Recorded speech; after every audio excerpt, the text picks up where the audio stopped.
זה קריאה מהמתים, כאילו, אפילו בעולם הבא רוצים שיהיה פה שמחה. סיפור, מה שנקרא, מהמתים.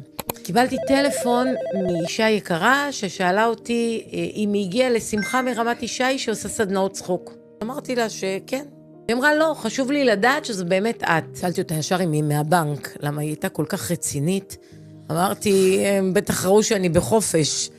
ואז היא סיפרה לי שאני דיברתי עם אחותה, רחלי, לפני שנה. והיא הייתה אמורה להגיע אליי לסדנה, והסדנה לא הייתה בגלל המלחמה. והיא ממש הציעה את הבית שלה, וזה לא הסתדר. ושמעתי אותה שהיא כזאת אנרגטית, אמרתי לה, רחלי, את צריכה לבוא להיות אצלי מנחה. אנשים צריכים את האנרגיה שלך. והיא כנראה, רחלי סיפרה עליי למשפחה שלה, והיא נפטרה. היא הייתה בת 45, והיא נפטרה בהפתעה בים, ליד הילדים שלה, 2 ילדים קטנים. והייתה, לפני בערך חודש, הייתה אזכרה של שנה למוות שלה.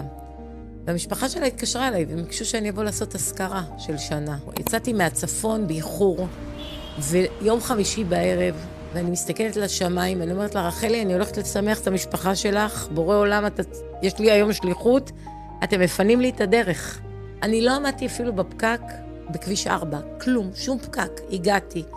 מגיעה לרחוב, כולו מלא מלא מכוניות, אני אומרת, טוב, רחלי, הגענו עד לכאן, צריך חנייה. ואני מול בית כנסת.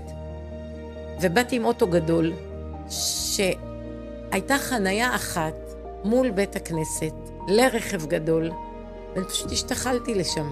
היה גם עצוב, גם שמח, גם מרגש, ואחרי זה, אני צריכה לעשות סדנת צחוק. וזה היה עניין של שניות שהפכנו את האנרגיה, כי אמרתי להם, אני פה בשליחות שלה. אנחנו עכשיו עושים מה שהיא מבקשת.